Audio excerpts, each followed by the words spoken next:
Okay, so hi everyone. I think we've got the majority of people here now. So thanks for joining us today.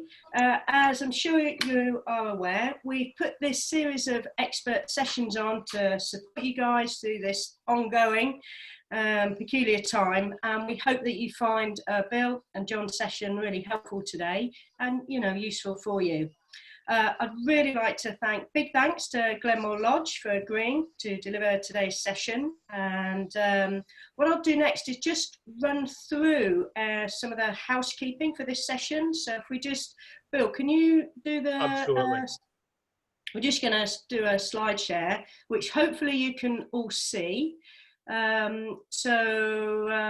Before Bill introduces this, if we just look at the etiquette slide, I think we've got most people's names now, so that's good news. The only thing I'd say about this session that is slightly different from if you've been attended the other ones is that I'm excited about this. It's a little bit more interactive, and Bill will talk you through some of those aspects shortly.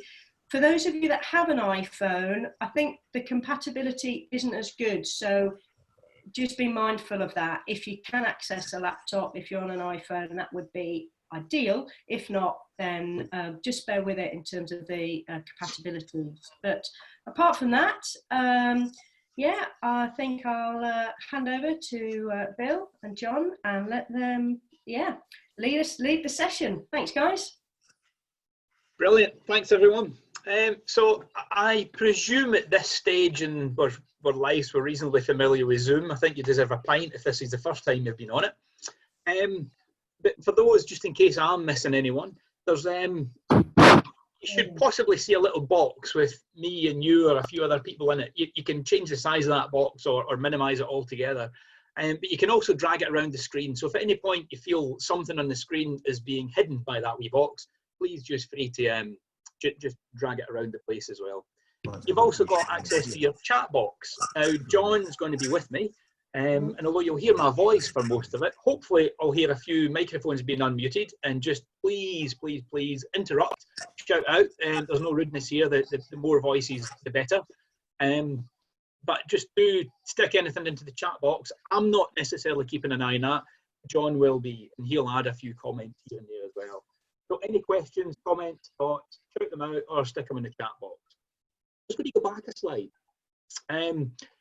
Yeah. I think you've been sold a dud here. This is no expert session. This is just my ramblings along with the backup of John. So please don't read anything into that whatsoever. It's a word I keep out in my titles. And I've also got myself and John's name there. John works alongside myself, or I work alongside John and have done for a lot of years at Glenmore. And we've been playing with this decision-making structure, the Be Avalanche Aware structure, for quite a few years now. So that's a bit of a rhetorical question here. Can we improve decision making in our industry? Yeah, of course we can. I think it's a bit of a dangerous state when we pretend that we can't. As Chris alluded to there, we're going to try and keep this a little bit interactive, and despite pleading for people to talk, often people don't. So on your screen, what you should see is a green bar if you wiggle your mouse up the top, up here somewhere, saying you are viewing Bill Strachan's screen. And next to that, there should be a little black drop-down menu saying options. If you go into options, you should see the option to annotate. So if you can choose that annotate option, that will open another little toolbar that incidentally you can drag around the screen if it's covering anything up. And you can go to draw, and you should be able to get a wiggly line. Look at that, you should be able to get a square. You can move about, put an arrow in. So hopefully you guys are getting the hang of that. Anybody's got any big issues with that, stick it in the chat box or shout out. It is possible to do it on an iPhone, but as Chris said, it's just a wee bit more clunky. So come on, let's see some shapes, get used to it. Try the text box if you want.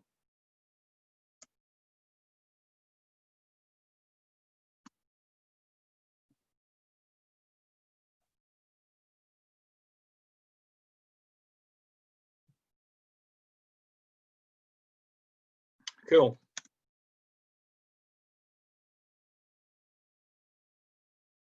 Look at that, brilliant. Okay, we're going to be using that feature every now and again, and there's 50 of us in here, or close to it, so the screen will get quite busy. So I'll encourage you to use this and the chat box at times. And every now and again, I shall use my godlike power to clear it all. Look at that, brilliant. So I'll get you to stop doodling at the moment, if that's okay. And this is where I pause a little bit, because what should happen, I should press this button on my computer and the screen should just flip to the next slide. And sometimes it takes a wee bit of time to do that. So I'll just pause and stall until the next slide comes up. Cool. Now that we hopefully all know how to doodle, if you go back to that annotate menu and under stamp, you'll see there's the wee arrow or the tick or the love heart, whatever. Do you mind just putting your mark against each environment, I guess, that you're kind of familiar with, comfortable with, take part in, whatever you think. Just curious to see what people do. Oh, there's a nice big tick. Someone's ticking. Must be a teacher. There must be a teacher here. Matthew, that's awesome. With that stamp that you've got, where your name comes up, that will disappear. That's a wee bit of kind of look over here stamp. If you want to tick more than one environment, you have to use one of the shapes or the draw. Great. We've got quite a lot of surfers and only one paraglider at the moment. We had 3 or 4 paragliders the other day, so just nice to see where people are at in terms of their own personal recreation rather than just qualifications. The reason I've put this up, folks, is although we're going to be talking about the Be Avalanche Aware process, it's something that can be used, I believe, quite strongly against all of those environments, as well as Tesco's, Morrison's, Sainsbury's and other supermarkets that are available, I guess. Cool. I'll get you to stop doodling again, if you don't mind. And I will try. There we go. Move on to the next slide. Where are you? Do you want a wee love heart or a wee star where you are? Nice to see where we're all spread out. Where you get, oh, Ireland's brilliant. Wales, a couple of folk in Wales. Come on, Scotland, you're letting the side down. Someone's got a bit of a complex down there. Exeter needs to be a big circle, that's good. And I'm going to use a little love heart and I'm going to stick myself up here in Inverness and I'm going to put John just below us. John's in Aviemore at the moment. Cool, so it seems we're a bit Wales heavy, followed by England. 1, 2, 3, 4 in Ireland and a few in Scotland as well. Hey, that's brilliant, folks. We'll move on to the next slide, so I'll just clear those drawings and then we'll move on to the next slide. Brilliant. So what I'm here to do is in any means do I mean to teach my granny how to suck eggs. So huge apologies if it comes across like that. If it does, go for a coffee, come back, unmute, shout out. But I guess the journey for me begins where my ego took a little bit of a hit. The Be Avalanche Aware process came out because I was quite happy with how somebody's still adding wee stars, that's fine. I was quite happy with my decision-making process and how I decided whether a slope in the winter was safe to go up or not. If you think back to your own winter ML trainings and assessments, depending on when you've done it, you maybe spent a lot of time digging. And we'd dig in the hole and we'd come up with an answer. So we'd walk all the way to the bottom of a slope and dig in the hole. And we'd dig that hole and the hole would tell us, yeah, don't go up that slope, that slope's dangerous. And because we're clever, we'd spend all the time walking to the bottom of the slope. Quite sensible people, we dig a hole, the hole tells us don't go up that hill. What would we tend to do? Someone unmute and shout out. Come on, you walk in, you dig a hole, it says you're going to die, don't go there. What do? You're unmuted, Kate, go for it. You'd either turn around and go, yeah, that's bad news, or you'd go up anyway. No, of course you wouldn't. That would be silly. What you do first of all, Kate, is you dig another hole and then you go up. Or you just absolutely. If that hole gave you the wrong answer, you dig another one and eventually, like weather forecast, we'd find the answer we're looking for and we'd go up the slope. And again, who's done a roosh block? And you'll give the camera a wee wave if you remember years ago doing a roosh block in your own winter ML. As well as not really giving you a real answer to follow. They took forever. You know, a wee example, we get a wee bit bogged down in snow. So they take forever to dig. But anyway, we'd go about, we'd dig this hole and we'd get up the top of the mountain, and hopefully we'll have a day like this. And we feel very clever because that hole we dug and our scientific brain and our geekiness kind of told us, brilliant, we've made the right choice. We've had a cracking day out in the hill. And if it went a bit wrong, we didn't say, oh, the hole was wrong, do we? We tend to hear people who have been avalanched, and apologies if you're one of these people. We all make mistakes, but I think the common misconception we'd hear a lot of in the past is, well, you couldn't predict it. It came from nowhere. There was no way of knowing. It was an act of God. Oh, I don't know how it happened. It was just bad luck. There were no warnings. And we didn't always say we'd made a mistake. It's more common to try and find a rationale for your bad decision. So the Be Avalanche Aware process isn't completely new. Like all good ideas, it's been stolen and plagiarised and put together from various different countries, the 3x3 model in Swiss, various Canadian models, a couple of American things, and it came up with this decision-making framework. And the idea was to try and make a decision about this slope when we were way back here, long before we get to the slope. I guess even better if I could click the next picture, if it said, or even better, making the decision from here. And here would be the classroom, the pub, the bedroom, your living room, the kitchen table, long before you get out there. What it encourages to do is I guess, to, what's the word, to anticipate. And my screen seems to have frozen, so bear with me and we'll see if we can get on a slide. To start anticipating what's going to be happening. So that's where the Be Avalanche Aware process come in at. Now, open up your chat box if you don't mind. And could people just write in how familiar you are with the with this process? And there's no wrong answers. So are you super familiar with this? And just write in the chat box here. Andy, thanks very much. Reasonably. Kate, reasonably, brilliant, familiar. Yep. Good familiarity. Great. Vaguely familiar, reasonably. This is good. Often I ask this in a classroom environment with people that me and you usually work with. Our people are booking us as MLs or winter MLs. Often I find general public are unfamiliar, or perhaps they've had it shown to them, or maybe they've done it once or twice in their own winter ML, but they've not yet ingrained it into their own practice. So I'm going to ask you another question in a minute, but just before I do, we've got, I'll just, apologies again if you're super familiar, planning the journey in the key places. This wee icon here, isn't it? In our environment in the winter, we tend to think of that as it represents the need to look and anticipate the weather forecast as well as the avalanche forecast. And over here, we're starting to think about how steep is the terrain, how far is the terrain, how undulating is it? Is it rocky? Is it a knife edge? So we're really starting to anticipate what our feet are going to be walking over. And I guess if you're thinking it's going to be nevy rather than wind slab, then the hazards are a wee bit different. It's not falling over because you don't want to land in the rocks at the bottom rather than not being avalanched. I'm going to get you to stick in the box again. What does this represent?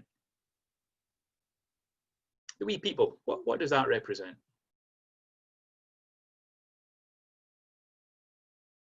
Human. It represents humans. Yeah, you did right, Greg. You and your party. Glad you made it in, Mehmet. You and your group. Come on, there's more answers there. You, your party, and other people in experience. MTG. Don't know what your name is, MTG, but it's nice to meet you. Leader, experience, and aims of the day. Oh, brilliant. I'm going to pause you there. Thank you very much. Matthew. Everyone has said the right answer, experience, skill level, but Matthew, you just said something that I really love, and that is the aims of the day. The thing that we often comes first to mind, as we were all not guilty of, but all came first to our mind as well, was we think about the equipment we take and the people we're with. To a certain extent, what other people are there out there that we're not with that might still impact in our group? For example, who else could be going for the same climb? How busy could the car park be, for example? But the aims of the day. So, you know, John and I, we share a very similar skill level. We share a similar experience level. We've all got the right equipment. But if I want to do a simple thing like walk up Cairngorm, and John's planning on making the fastest ascent of Cairngorm ever, and I want to have my wee picnic blanket and take loads of pictures and spend 12 hours going up and down Cairngorm. If we've got different aims of the day, it's going to end in a fight and things aren't going to be well. So I think we often miss, when we're teaching this, the aims of the day. And then throughout the journey, it's the same thing. Was this as anticipated? Is the ground as anticipated? The aims of our day changed for some people? Are the new boots giving that person blisters? Is it too late? Are you still feeling the love for it? How many times we made big brave plans in the pub to go and do a massive day, a big tall climb, and when you get to the car park or closer to your objective, you suddenly start finding those wee excuses. And rather than finding those excuses, it would be nicer just to say, hey, my aims have slightly changed a bit. I'm not so comfortable anymore. And then the same things during the key places, isn't it? And where those key places are, we decide at the planning phase. And a key place, again, apologies if I'm teaching my granny how to suck eggs here, but a key place is where perhaps you've got a decision that needs made. Do you go left or right? Do you go into the next summit, for example? So this process that we've got in front of us, this framework, gives us a bit more of that. I think it gives us much wider safety. It's a bit like a checklist. You know, pilots use them, firefighters use them, and we are starting to use them in our world a bit more as well. And that's what I say when my ego took a hit. I used to think I was very good at planning a day in the hills, and I didn't need this. But on reflection, after using it for a solid season, I realised that actually it had captured me a few times. It had given me a wee kick up the bum at a few things I would potentially have missed beforehand. So folks, the screen's going to get very busy in a minute, so please take advantage of John keeping an eye on the chat box. So between the chat box and your annotation menu bar, on the annotation bar menu thing, there's a button called text. And as long as you don't have the biggest text in the world, you should be able to put something here. And my question is, how? If that framework gives you safety, how does it do that? How does it draw that out? And I'll just get you to annotate a few things, either chat box or on screen.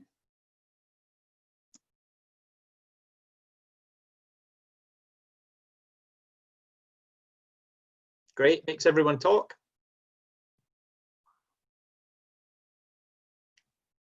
Logic, thought process, cool with that. M, oh, what's M going to be? Maybe try that again, we'll put M over here. It makes you stop and think. I'm just reading some stuff out of the chat box. It guides thought to critical factors. Nice, Andy. It prompts me to voice and share decision making and gain input from others. Yeah, it's the same thing as what somebody's written up here. It makes everyone talk. Reduces reliance on emotions. Good, I like that. That's a whole different thing, then, isn't it? And we can. It's not different, but we could expand on the whole human factors and heuristics. We won't, but we could. Give you a framework for decision making you can use all the time. Remember, guys, please feel free to unmute your mic and just shout out as well. It's nice to hear some different voices. Don't be shy. We got here progressive and development. Yeah, I guess another way of saying some of this as well, it slows things down a wee bit, doesn't it? Folks, I'm just going to nip on to the next slide. Or not the next slide anyway. I'm going to fill in what I wrote here. And I'm seeing them all coming through in the chat box. But that was the main points of what I came up with. I'm going to clear your drawings, not to devalue them, but just to give us space again. Thanks very much. Yeah, and I think we got that. I think we got the looking ahead, the more communication, etc. And that bottom one is something that's often missed, the empowering individuals within the group.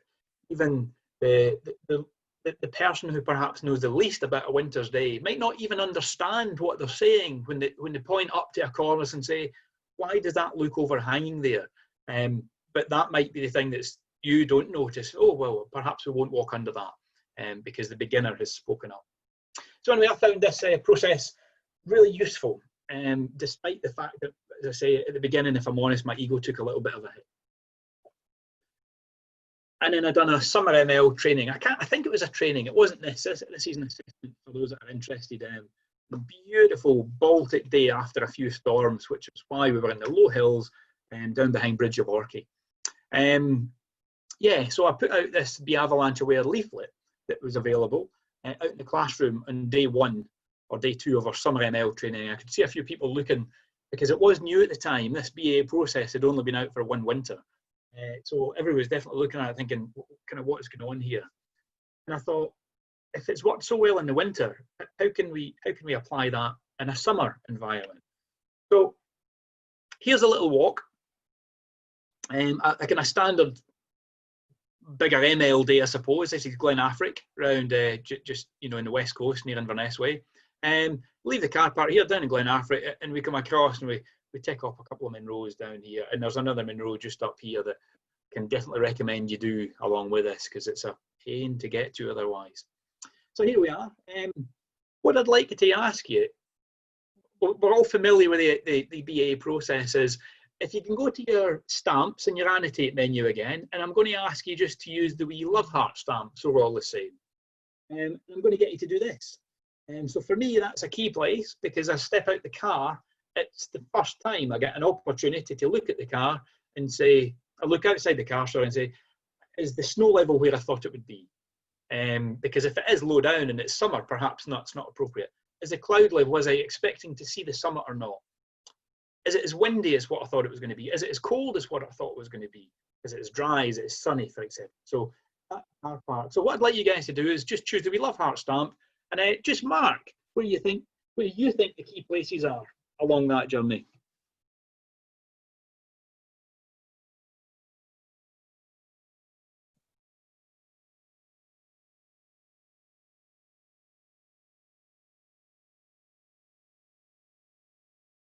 Great, and it's no surprise we're getting little clusters together.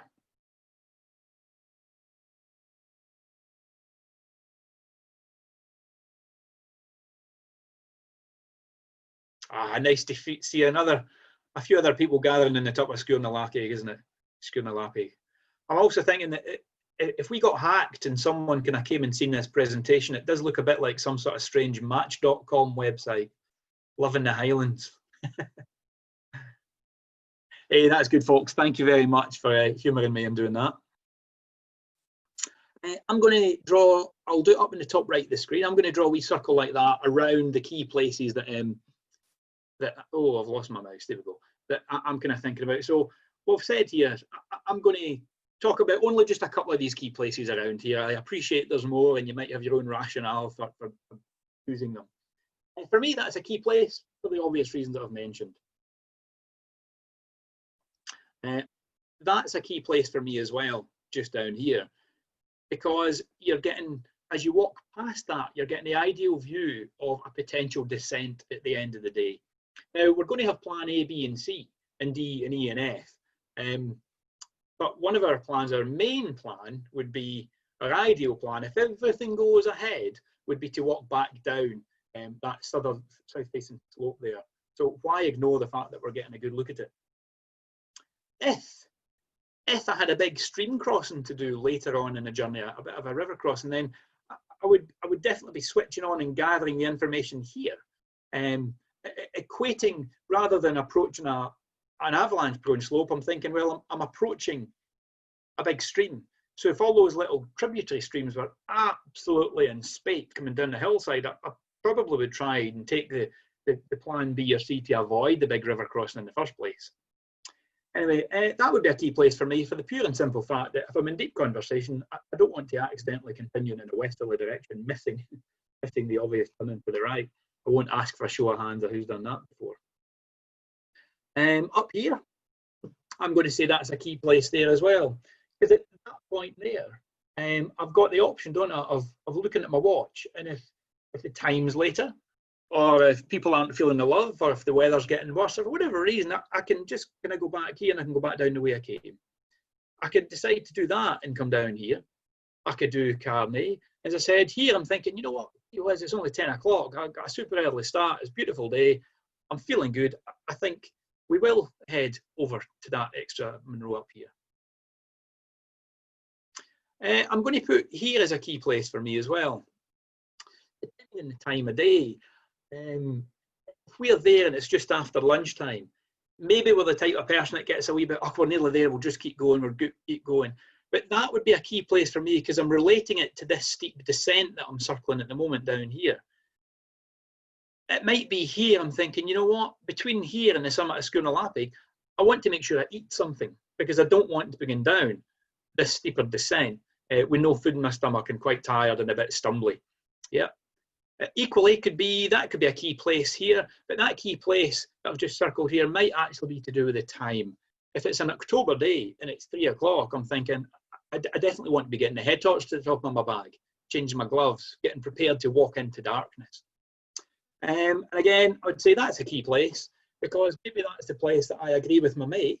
We're going to meet up and we're going to walk down together, making sure we don't miss that last turn in, but we're going to finish the walk together as we head south and then east again back to the car. That for me allows people to go walking together, but still, I think personally it's okay to have a part of your day where you're walking alone. I enjoy my own company in the hills, and when I've been walking with John in the past, a lot of the day we spent together, but equally some of the day he spent a key in front of me, and we both enjoyed our own company, knowing that we were going to come back together at key places throughout that. Any questions with that, folks? I can't see any faces at the moment, so give us I don't know, any questions? All good? Make a mark on the screen, put something in the chat box if you've any thoughts, if you'd like to add anything, because as I said, I'm no expert, this is just kind of my opinion. Oh, right, we've got a tick in the screen. Who's got a question or a thought? Bill, just something from the chat box. Mehmet made a good point about the when you walk along the track and you're observing the burn lines. Is that more about taking info as part of your journey rather than a key place, even though obviously it's information that comes to a key decision? Really good question, Mehmet. Yeah. So, for example, I take it you can all see my little cursor moving around there, yeah? If, Mehmet, let's say I'm going to draw on the screen here. If my journey was to walk either down here, you know, and to go up to this hill over here, or to do the route that we've got planned here and to go on up to here, then this area here, this would be my key place. But what we're good at is identifying key places. I think what we can work on is saying to ourselves in the comfort of our house, that's a key place because I'm going to decide whether to go left or right. But the information I need to have gathered by that point is X, Y, Z. And in this case, the information I have to have gathered by the time I get to here actually are what are these doing. So that's information, Mehmet, that I think I'm gathering to help make my decision at the key place. So if those burns are in spate, I'm not going to continue on to here where I've got a large stream crossing. If those rivers, those wee burns there don't even exist in the real world and it's so dry, I'm thinking I can go with plan A. But actually, a good plan B, rather than getting to here and risking life or limb to cross that burn line, I'm actually going to go up here where I don't have any other streams to cross. Does that answer, Mehmet? Anything else there, John? Please, guys, do come back to me if you're unclear with that. Yeah, Bill, actually, I'm just replying on chat actually at the moment. Cool. Anyone else, just feel free to unmute and shout out if you've, I'll leave it a second to give you an opportunity to do that, and then I'll flick on to the next slide.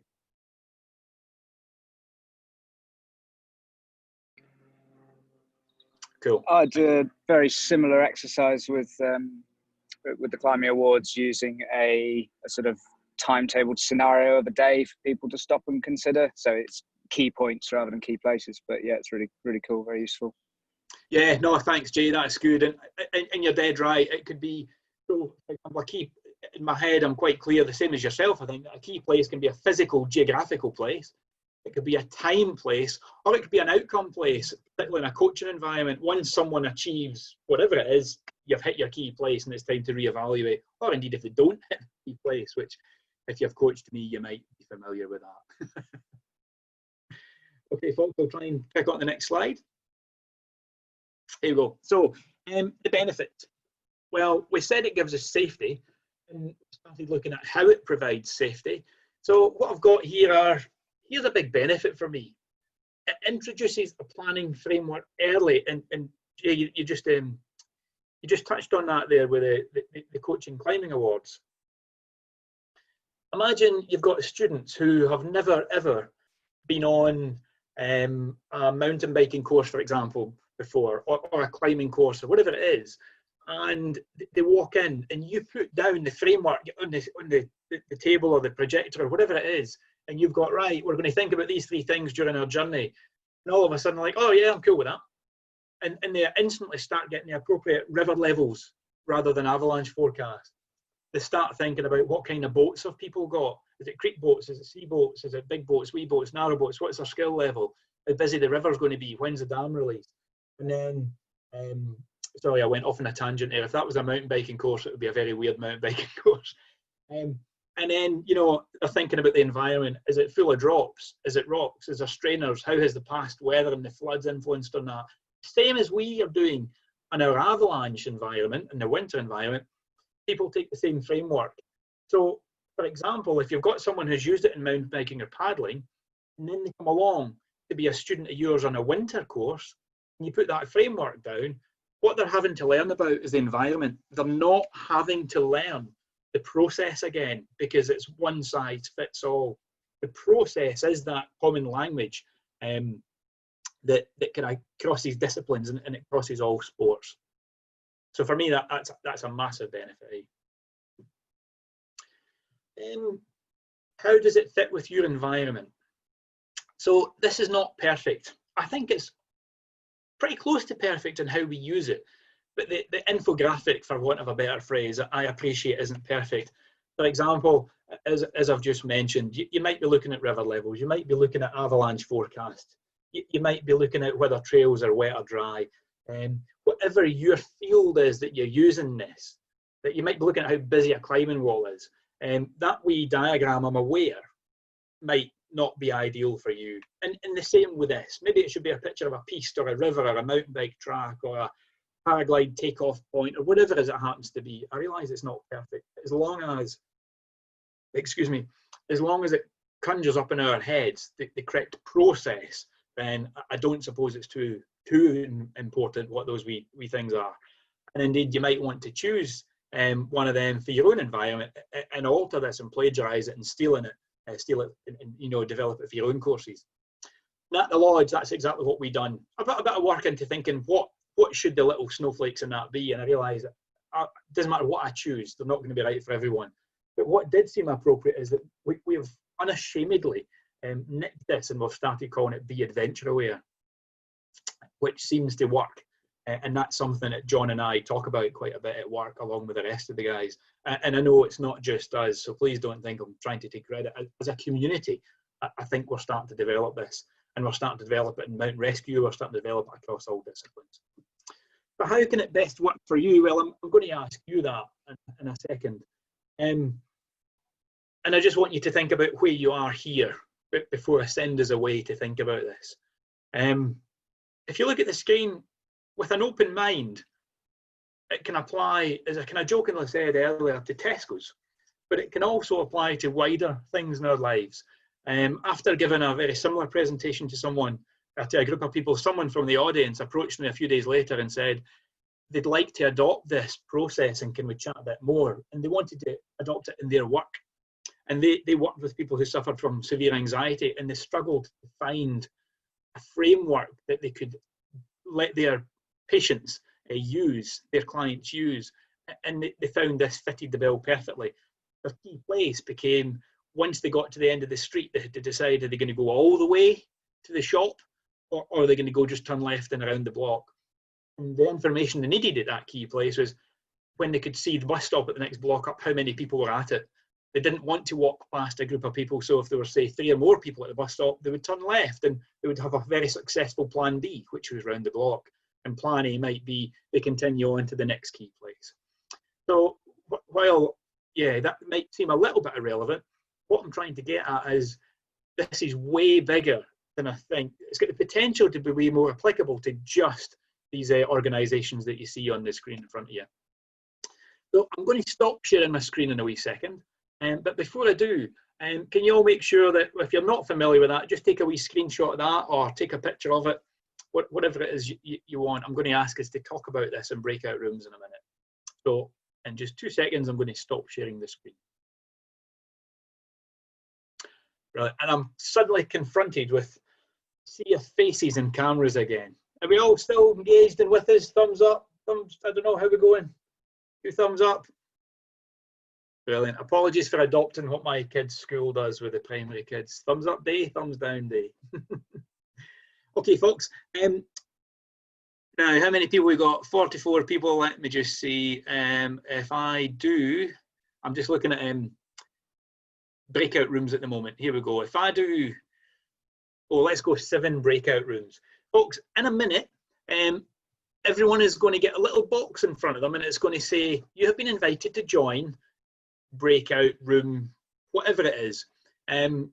Please accept it unless you happen to be John, Chris or Nicola. Don't accept it. If everyone else can accept that, and I'll ask you guys, once you're in the room, if you can just designate someone who doesn't mind making a few wee notes, and I'm going to give you 6 minutes. Yeah, let's go 6 minutes in the wee breakout room, and then I'm going to close it and you'll be brought back here automatically. So you'll see, it'll go for 5 minutes of chat, and then there'll be a countdown of 60 seconds and you will automatically be brought back here. So please just chat amongst yourselves. And what I'd like you to think about is anything kind of off the cuff, off the top of your head, that you think this could be useful for you, how you may adapt it, or indeed if you have been adapting it, how you've adapted it, or what problems you might, encounter. That makes sense? Any questions? Unmute and speak now or forever hold your peace. Brilliant. Okay. Thanks, folks. If everyone can accept them, that would be brilliant. And I'll see you in 6 minutes.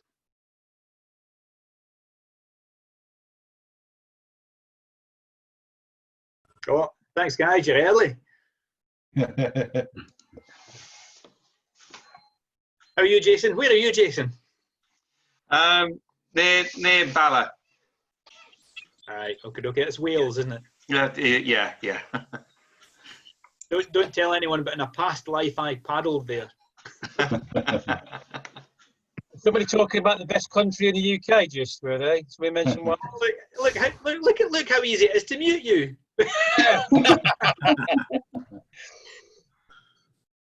Brilliant, folks. Thank you very much indeed. I think we've got everyone back. You're all kicked out there, yeah. We should all be back here. Brilliant. Nobody's still in a breakout room, stuck in cyberspace forever. What would be useful, as if I didn't really say much. My wife says that often. Let's have, I don't know, breakout room 1. Let's just go in kind of chronological order. I think we had 7 in total, and just as long as you need without hearing a life story about it. Just a wee summary of what you guys came up with, if anything. That would be really appreciated. Thank you very much. Just unmute yourself and go for your life.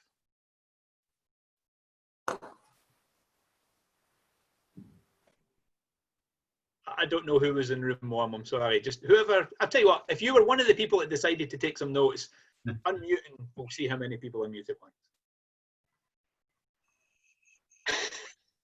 Okay, as I'm muted, I might as well go first. I think we were room 6. We had a bit of a discussion about it. I think we all kind of adopted it in some form. Some of us maybe subconsciously.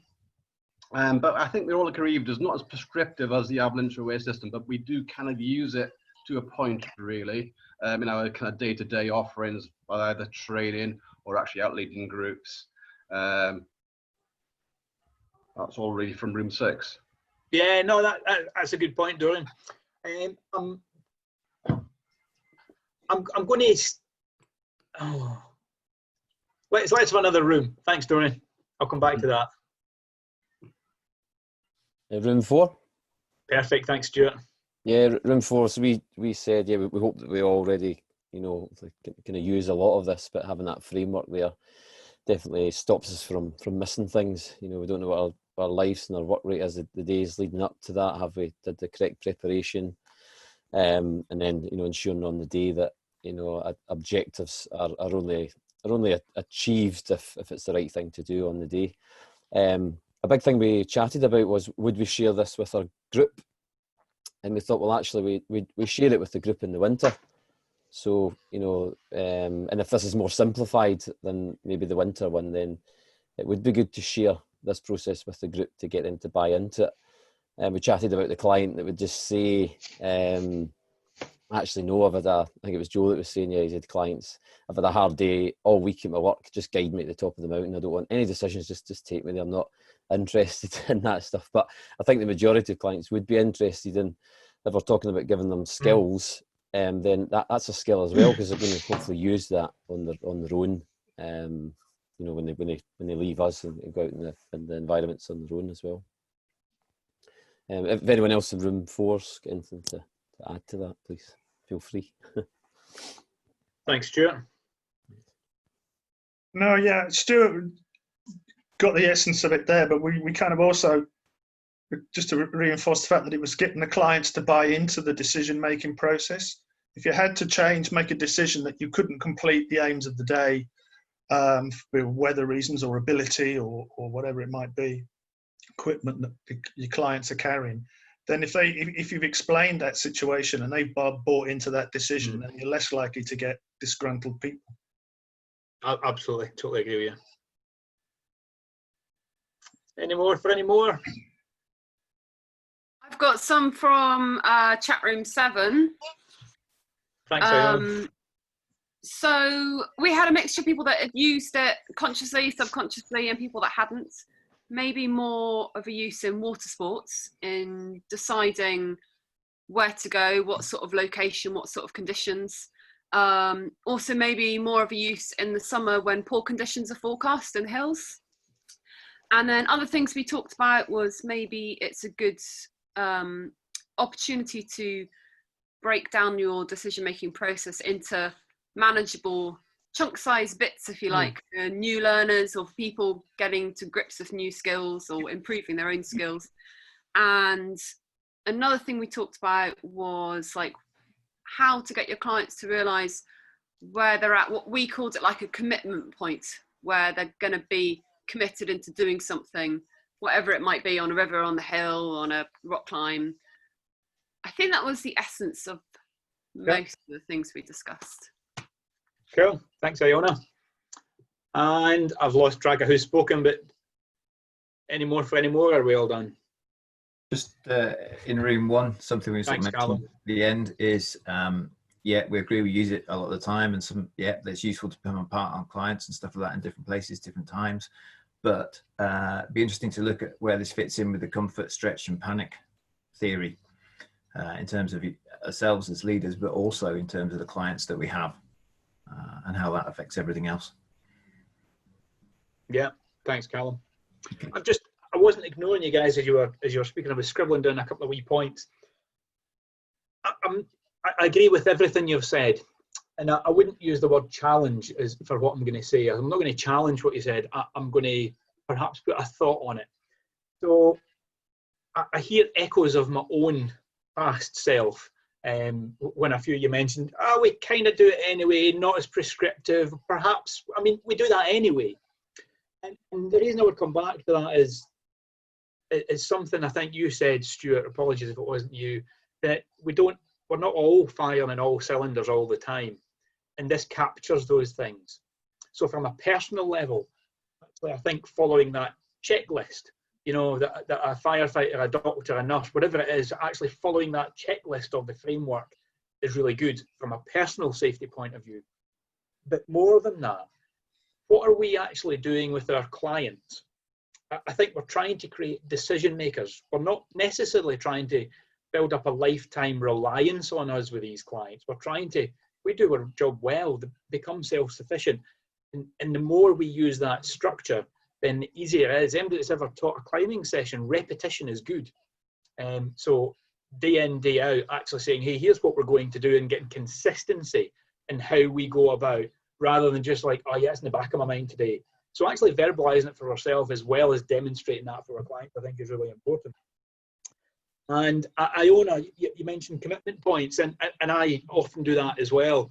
I'll change the terminology a wee bit, but I try my best to catch myself doing that, because this works in my head and it crosses disciplines and it becomes a unified language across all sports and terrains and environments if that language is the same. So I'm a personal believer that I would be more comfortable if when I find myself using commitment point, I actually say, no, I'm going to go back to key place. Because we're conditioning ourselves a wee bit like Pavlov's dog, I suppose. When we hear that word key place, I know what it means regardless of the environment. And I don't have to want to think, I'm a paddling coach used something called key place, and my mountain used a commitment, and someone else had a decision making. And does that make sense with people?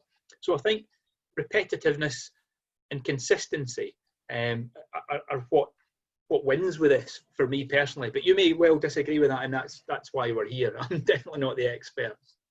Folks, I'm going to finish up. I just have one more slide to share. Sorry, I'm just trying to change screens here. Before I do, can I share my screen for the last time? Any other questions or comments? No, thanks, Fee.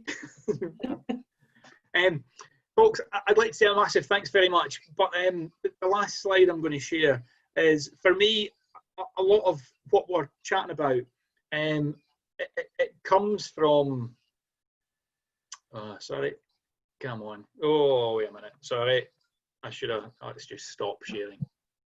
And I shall share that again. Apologies, I'm in the wrong place. Bear with me.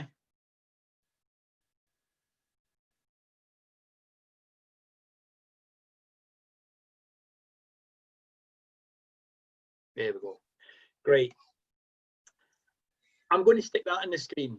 The reason I'm going to stick that on the screen is, as I was saying there, for me, a lot of this, like any information I take on, I think being a wee bit reflective about it is quite useful. So I wasn't being critical with some of the comments I replied back to your comments. But if you do want to sleep on them, and if anything's rattling around your head and you're playing with this and you think, you know what, I could try it like this, or I've done that, or here's a wee adaptation, I'm going to be at that place on your screen. You don't have to come along. It's an open invite. You might be like me and you come along just for 10 minutes to see what other people have to say. And if we're all sitting there seeing what everyone else has to say, then we'll give each other a nice wee wave and a smile and say cheerio. Or if you've got any thoughts that you'd like to add after a wee bit of reflection on this, then please feel free to share them. If you've any questions whatsoever, drop us an email beforehand, and I'll see if I can do any digging to put a wee bit of answer to your question, as well as obviously chucking that question to the mind. So the idea of that wee session on Friday is a lot shorter than this. I don't have anything planned to deliver. It was just to allow us to come back together and have a conversation, and that was it.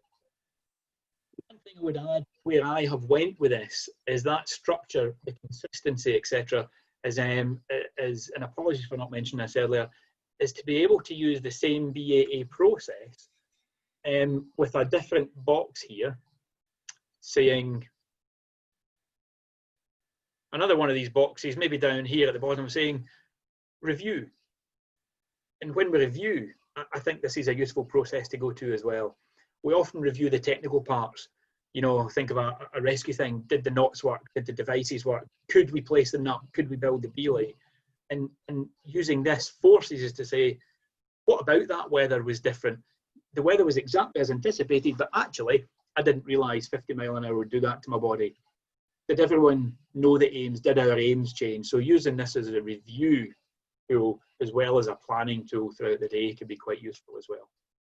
Anyway, folks, if you have any other thoughts, as I say, you're more than welcome to join us then. Otherwise, I think happy adventuring and enjoy the environments. And thank you very, very much for me. And if I press this button, over to you, Chris.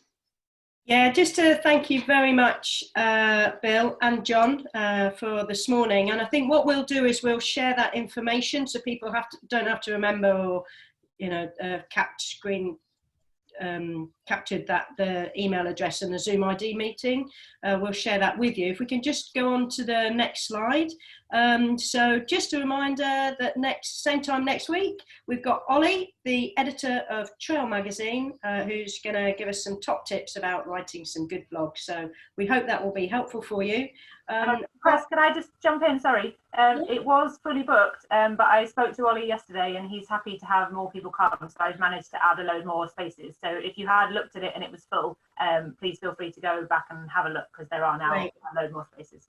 Yeah, that's helpful. All right. Thank you very much. And huge thanks again to everybody for coming along, and to all in regards to all at Glenmore, and special thanks to Bill and John.